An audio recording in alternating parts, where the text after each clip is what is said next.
안녕하십니까. 강영원의원TV 이영윤 원장입니다. 오늘은 출산 후에 모유가 잘 나오지 않는 증상에 대해서 말씀드리려고 합니다. 아기를 위해서 모유를 수유하기로 마음을 먹었는데 모유가 나오지 않아서 혹은 모유량이 너무 적어서 속상하신 경우를 종종 말씀 주시는데요. 이런 경우에 대해서 말씀드리고 싶습니다.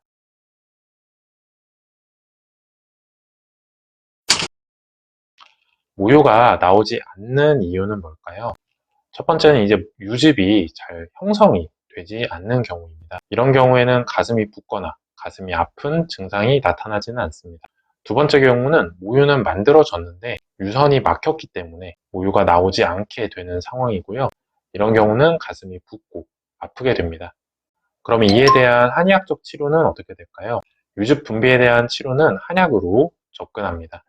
일단 유즙의 형성이 잘 되지 않는 경우에 대해서 알아보면 모체가 우리가 일반적으로 말하는 기혈이 허약한 상태가 되어서 신진대사가 많이 저하되었다는 거죠.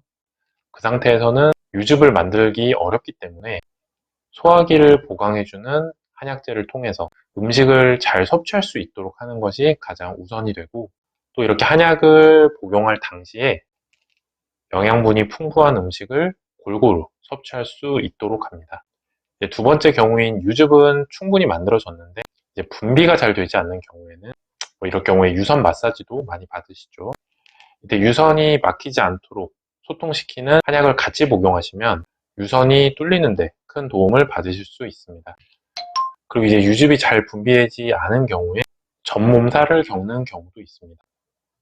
이렇게 되면 이제 아프고 홍반이 생긴 고름이 형성되기도 합니다. 이런 경우에는 이제 항생제 처방도 일반적으로 받으시면서 한약 치료를 통해서 균의 번식을 억제할 수 있도록 면역력을 향상시키고 항염 작용이 있는 약재와 앞서 말씀드린 유선을 소통시키는 약재를 통해서 유즙이 분비될 수 있도록 해 주어야겠죠.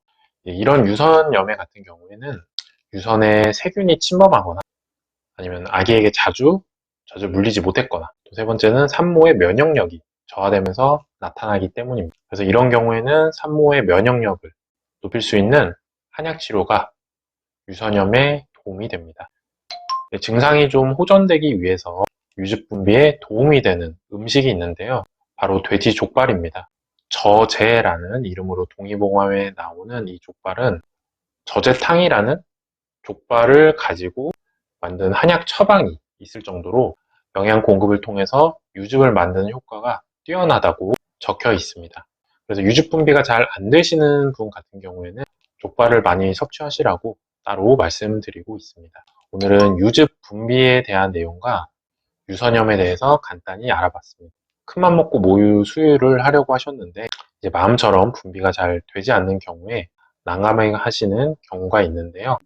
이런 경우에 한의원에서 한약 처방을 받으시는 것이 도움이 될 수 있습니다. 실제 유즙량을 늘리는 것은 그렇게 어렵지는 않습니다. 시청해주셔서 감사합니다.